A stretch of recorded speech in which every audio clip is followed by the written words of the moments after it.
Hey guys, it's Casey and welcome back to my channel and also welcome back to Vlogmas Day 3. It is 11:30 p.m. here and I am in a really bad mood in case you can't tell. Well, if you can't tell, the mood ring will tell you for it because it is blacker than my soul at the moment, which seemed really representative of the entire spirit of the evening. So it's 11:30 p.m. I need to go back to work in exactly 1 hour.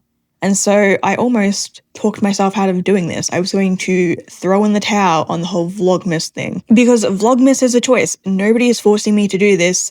It is entirely of my own volition. No one's going to, punish me if I pull out of it. So I almost did on the third day, which is really embarrassing. But then I figured that if I don't do it, then nothing is ever going to change. And if nothing is ever going to change, then what's the point of doing anything at all? Some weird things went down at work today because I'm going back to work in an hour for the second time within less than 24 hours. But then again, what else is new? I work in the literal butt joke of the universe. I got attacked 3 times over the course of a day.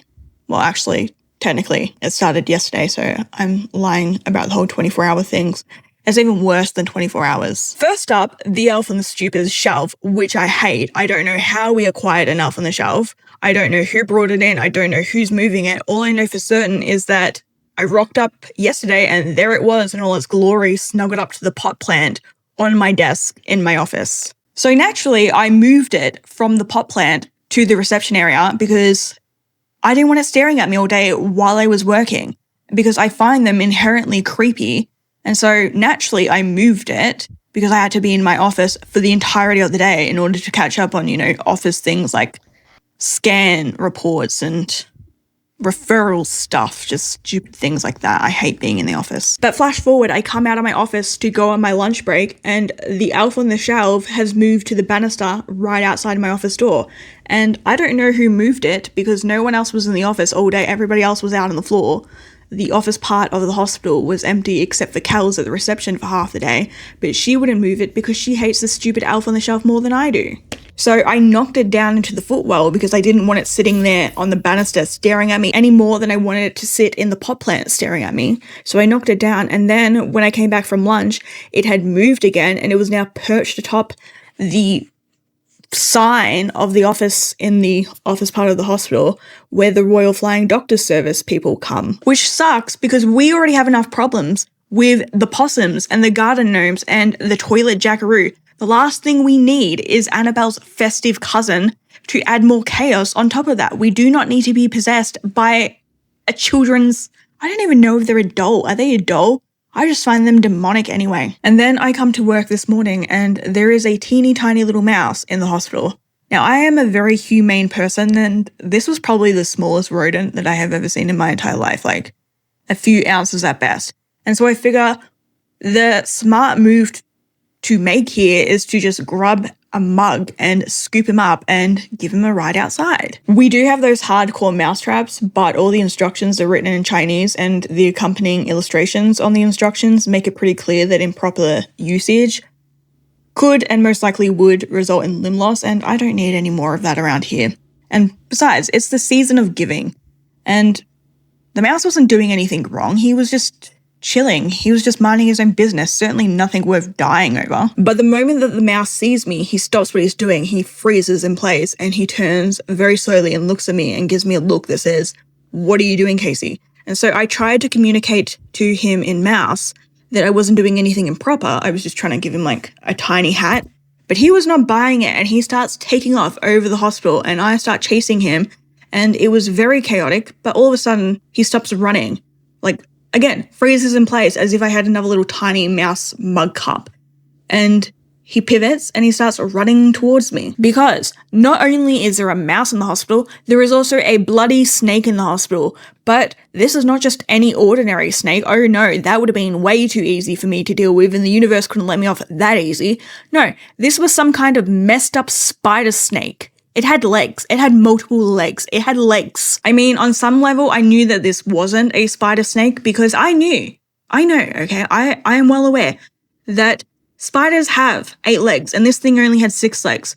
Logically and rationally, I know that. But inside my head, my inner voice, my inner caveman was screeching at me, run, get away, do not engage, do not touch, get away from the spider snake. And I know what you're probably thinking, isn't a snake with legs just a lizard? No.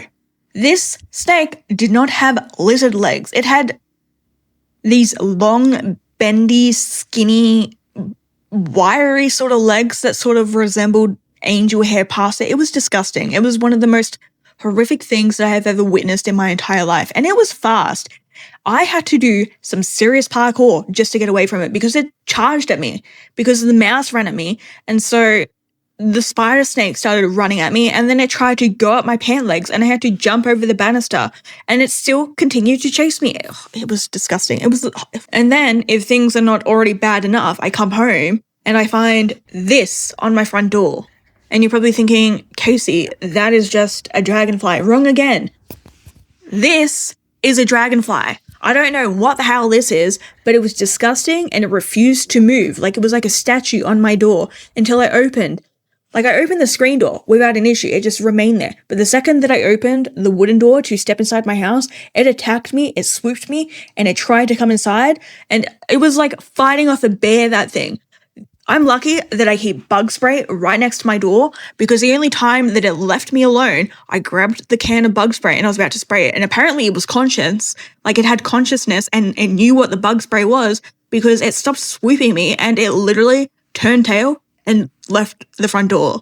I don't know what the hell that was. I don't want to see it again. That was almost as gross as the spider snake.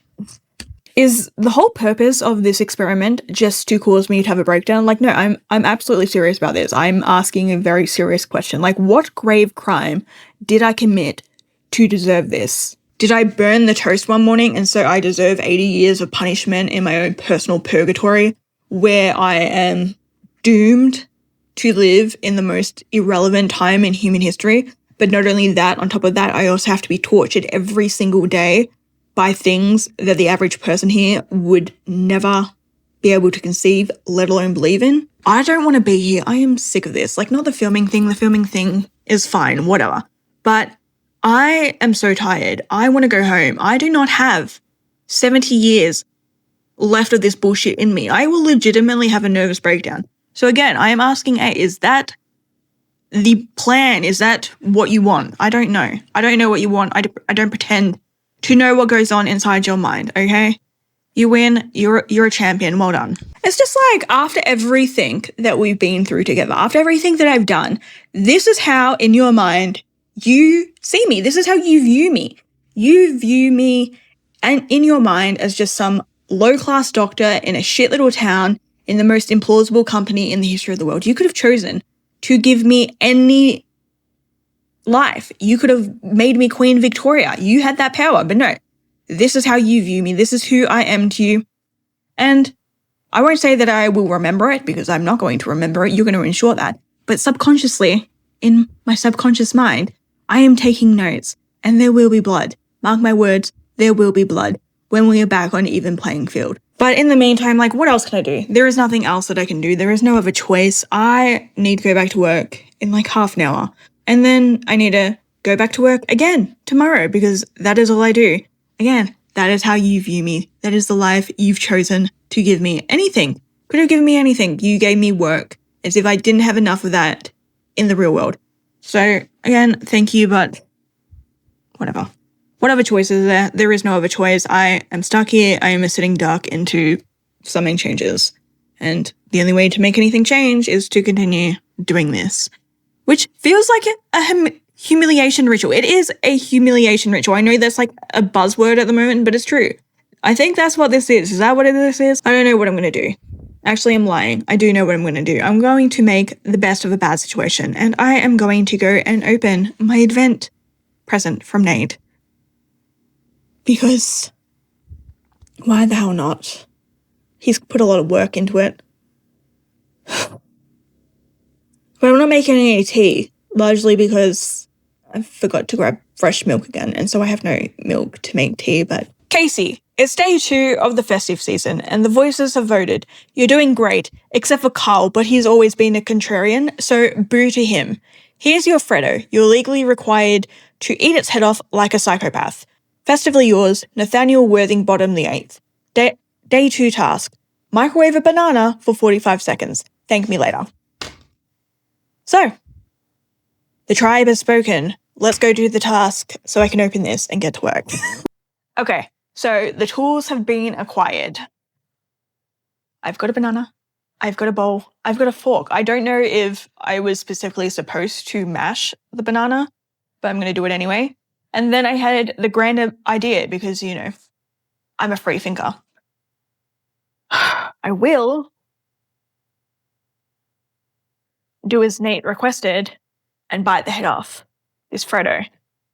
Like I'm dressed Slovak. That's complete and total psycho. Now, I've got half this banana. He didn't say specifically whether I was supposed to mash it. And so I'm going to save this upper half in case this is really gross. But what I was thinking, like I said, I'm a free thinker. I'm going to mash the banana up. Or not, because this is it's not a ripened banana. It's still very fresh. And then I'm just going to add the other half of the chocolate in with the banana, microwave it for 45 seconds, and see what I end up with.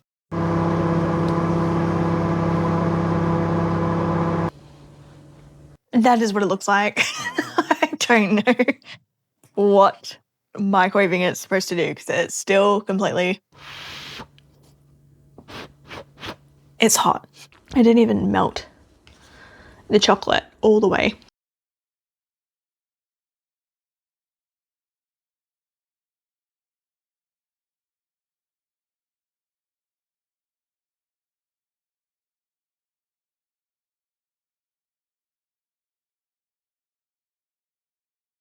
That is enough of that. I don't know what I'm supposed to be thanking you for.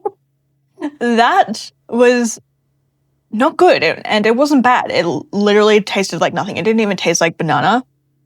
I tasted nothing. It was just like eating the texture of uncooked bread, but minus the taste of uncooked bread. So, moving on. Okay. Lucky, lucky, lucky, lucky, lucky. Oh. Where the hell you been, Loca? That's what it says. Where the hell you been, Loca? So this is like a Stanley Cup. Ripper. Very nice. I have never actually had a Stanley Cup. The last 5-ish years, I always get a new Starbucks cup, one of the studded ones, specifically the Halloween one that comes out every single year, except for this year, because their Halloween cup was ugly. It had those bars on it, and I hate the feel of those bars on my hand, so I didn't end up buying it. It was not cute. But historically, I have always brought a new one of those and then just used that throughout the year and then replaced it. But I'm happy to have this. This is cute. I love Twilight Dads, and then there's Carlisle Cullen, and there's Charlie Swan. Very enthusiastic, as you can tell. And then the last thing in here is... very nice, very fun, very festive. I gotta go to work, so this is Casey signing off for the night. As always, stay weird out there, stay safe, and spooky season may be over, but you can watch Twilight at any time of year. So maybe go do that. It's probably a lot more entertaining than this nonsense. Good night.